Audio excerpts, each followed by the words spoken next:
E aí, galera do sétimo ano, bom dia. Sou o professor Kleber Guedes, professor de língua portuguesa e produção textual aqui do Centro Educacional Construir.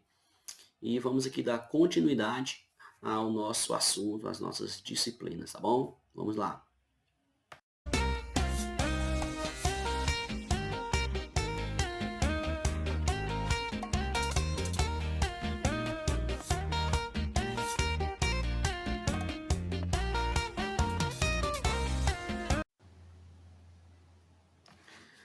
Bom, vamos lá, pessoal. O conteúdo de hoje é um conteúdo também revisional, né? Caso vocês já tenham visto esse conteúdo no sexto ano. Então, significa que a gente está revisando esses 15 primeiros dias os conteúdos mais importantes, tá bom? Da série anterior.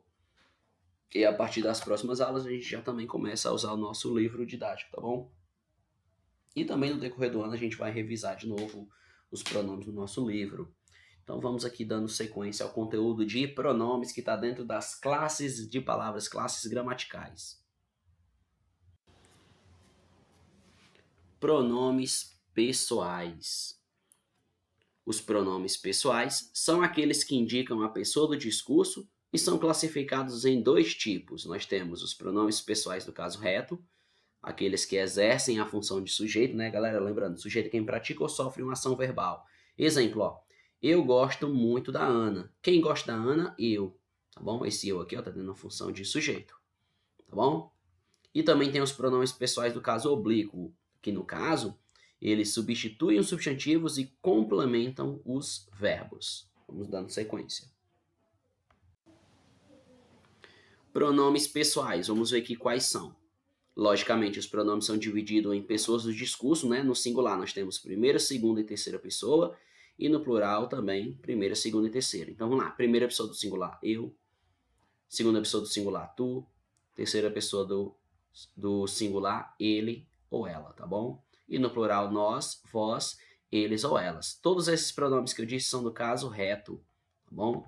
Mas também existem os pronomes do caso oblíquos, que são me, mim, comigo, te, ti, contigo, se, si, consigo, o, a, lhe. Aí do plural vem nos, conosco, vos, convosco, se, si, consigo, os, as, lhes. Todos eles são pronomes. Pronomes possessivos. Ora, pessoal, se são possessivos, significa que eles transmitem uma ideia de posse. Vamos ver um exemplo, ó. Essa caneta é minha. Eu estou indicando que esse objeto possuído é a caneta, né? Que pertence à primeira pessoa, no caso, eu. Tá bom? Primeira pessoa. O computador que está em cima da mesa é meu. Tá bom? O objeto possuído é o computador. E ele pertence a quem? A primeira pessoa do singular. Primeira pessoa do singular, que sou eu. A sua bolsa ficou na sacola. Agora, o objeto possuído é a bolsa. E a quem ele pertence? A terceira pessoa do singular, no caso, a ele ou a ela, né? Porque eu digo sua bolsa, não é isso? Ó, nosso trabalho ficou muito bom. O objeto possuído agora é o trabalho. E pertence a quem? A primeira pessoa do plural, que é nós, né? Ó, nosso trabalho pertence a nós, tá bom? Foram só aqui alguns exemplos dos pronomes possessivos, aqueles que indicam posse, que alguém é dono de alguma coisa. Pessoas do discurso. Então vamos ver aqui, ó, dividido logicamente nas pessoas do discurso, né? Primeira, segunda e terceira pessoa do singular e plural. Né? Vamos ver esses pronomes, ó. Meu, minha, meus, minhas. Segunda pessoa, teu, tua, teus e tuas. Da terceira pessoa, seu, suas, seus e suas. Primeira pessoa do plural, nosso, nossa, nossos e nossas. Segunda pessoa do plural, vosso, vossa, vossos e vossas. E terceira pessoa do plural, seu, sua, seus e suas. Porque vocês poderiam dizer, né, professor, mas quando que eu sei que é a primeira pessoa do discurso, né? Como que eu fico sabendo? Então, por isso, né, tá aí a tabela para vocês. Vocês podem pausar, anotar, certo? Ver quantas vezes vocês quiserem. Pronome demonstrativo. Ora, se o pronome é demonstrativo, logicamente ele é utilizado para indicar a posição de algum elemento, né, em relação à pessoa, seja ela no discurso, no tempo ou no espaço, ou seja, estou demonstrando, como o próprio nome diz. Eles reúnem algumas palavras que são variáveis em gênero, masculino e feminino, e também outras que são variáveis em número, que é singular e plural. tá bom? E as invariáveis, que são as que não variam, logicamente, que não tem duas formas de escrita. Então, ó, os pronomes demonstrativos variáveis são aqueles flexionados em número ou gênero. Já falamos que número é singular e plural, gênero é masculino e feminino, né? Ou seja, são aqueles que sofrem alterações na sua forma. Por exemplo, ó, esse, este, aquele, aquela, essa, esta, tá bom? Porque, ó, esse, para esse tem essa, então é variável, né? Para este também tem esta, também já é variável, né? Aquele, aquela, e assim por diante. Então, todos eles aqui são variáveis. Professor, o que é variável? Que existe mais de uma forma de escrita. Já os pronomes invariáveis são aqueles que não são flexionados, ou seja, que nunca sofrem alterações. Professor, dá um exemplo aí. Isso, isto, aquilo. Como assim, professor? Porque não existe outra forma de escrita. Eu não digo aquilos, eu só digo aquilo. Tá bom? Eu não digo istos no plural, só digo isto mesmo.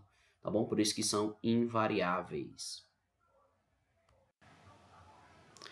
Atenção!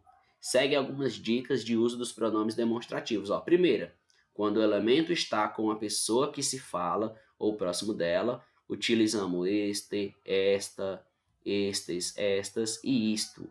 Tá bom? Por exemplo, ó, este computador é meu. Significa, galera, que eu tô falando de algo, é como se eu estivesse segurando ele, né?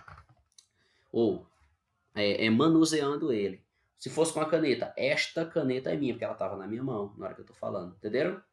Agora, segundo exemplo, ó, quando o elemento está com quem se fala, né? Ou próximo dessa pessoa, utilizamos esse, essa, esses, essas e isso. Exemplo, ó, de quem é essa bolsa que você está segurando? Perceba que a bolsa não está mais comigo. Então, se não está comigo, está com você, com quem eu estou falando. Então, eu digo essa bolsa. Né? Se você estiver segurando a caneta, eu digo essa caneta, né? Tá bom? E agora, terceiro exemplo é quando o elemento não está com a pessoa que fala e nem com a pessoa com quem se fala. Utilizamos aquele, aquela, aqueles, aquelas, aquilo. Tá bom? Tipo, com a terceira pessoa, quando já dá uma ideia de distância, né? Por exemplo, aquele prédio é o mais alto da cidade. Né? Aquilo é um pássaro. Ou seja, eu estou falando agora de algo que está um pouco distante de mim, tá bom? Pronomes de tratamento. Ora, logicamente, os pronomes de tratamento é para um uso cerimonioso, um uso oficial, quando eu vou me referir a determinadas pessoas. Então, Vossa Excelência, para governamentais, né? Por exemplo, o presidente da República. Vossa Magnificência, reitores. Vossa Alteza, príncipes e duques. Vossa Majestade, reis e imperadores. Vossa Reverendíssima, sacerdotes.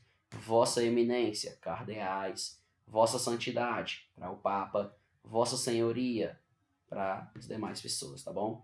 Senhor, senhora, nós usamos referente a uma pessoa mais velha, até para uma situação de respeito, né? O seu patrão, por exemplo, tá bom? Você, nós já usamos para uma situação mais informal mesmo, né? Com um colega seu, uma pessoa mais próxima, né? Você pode usar o você, uma pessoa da sua idade, tá bom? E assim por diante. Então, estão aqui também todas as abreviaturas que devem ser usadas na escrita na hora de abreviar, tá bom? Novamente, vocês podem pausar, podem anotar, certo? Tudo isso vai servir para responder os exercícios. Pronomes de tratamento. Os pronomes de tratamento são termos respeitosos empregados normalmente em situações formais, que são esses que a gente acabou de ver no quadro, né? No quadro branco. Mas como toda regra tem exceção, você é o único pronome de tratamento utilizado em situações informais, como eu também já falei para vocês. Você deve seguir as regras impostas pelo governo. A senhora deixou o casaco cair na rua. Vossa Magnificência irá assinar os diplomas dos formandos. Vossa Santidade é muito querido, disse o sacerdote ao Papa. Pronome indefinido. Esse aqui ele é empregado na terceira pessoa do discurso. O próprio nome, né, já diz, já indica que os pronomes indefinidos substituem ou acompanham o substantivo de maneira vaga ou imprecisa. Por quê, professor? Porque eu não sei exatamente, né, a quem está se referindo. Ó. Nenhum vestido serviu a Antônia. Estou me referindo a qual vestido? Nenhum. Né? De maneira vaga, não sabemos do qual é o vestido que nós estamos falando. Ó, outras viagens virão, mas quais serão essas viagens? Não sabe. né? Então, o termo outras acompanha o substantivo viagens, sem especificar quais viagens vão ser essas, tá bom? Alguém deve me explicar a matéria, mas quem vai explicar a matéria? Alguém é algo muito vago, não sei exatamente quem, pode ser qualquer pessoa, tá bom? Então não é especificado, não é definido. Então nesse caso aqui ele está substituindo o substantivo, tá bom? Porque ó, alguém deve me explicar a matéria. Se eu trocar por um substantivo fica, sei lá, Maria deve me explicar a matéria. Entenderam? Esse alguém aí é um pronome definido e está substituindo o substantivo, tá bom? Está substituindo a Maria, por exemplo. Aqui, ó, cada pessoa deve escolher seu caminho. O termo cada acompanha o substantivo da frase. Pessoa ser especificado. Então, ó, cada pessoa deve escolher seu caminho, mas esse cada está referindo-se a qualquer pessoa, tá bom, galera? Beleza? E pronomes interrogativos, né? Chegando já no finalzinho da nossa aula. Os pronomes interrogativos são palavras invariáveis e variáveis, né? Empregadas para formular perguntas diretas e indiretas. Exemplos. Quanto custa a entrada para o cinema? Galera, se liga, pronome interrogativo para fazer pergunta, né? Informe quanto custa a entrada para o cinema. Quem estava com Maria na festa? Né? Sempre são perguntas. Ó. Pode ser uma pergunta direta com ponto de interrogação ou uma pergunta indireta, certo? Onde no final não tem um ponto de interrogação, mas não deixa de ser uma pergunta, né? Como essa última aqui também, ó. Ela queria saber o que teria acontecido com Lavínia. Então, como não é uma pergunta direta, não tem um ponto de interrogação, mas logicamente não deixa de ser um questionamento, uma pergunta, tá bom?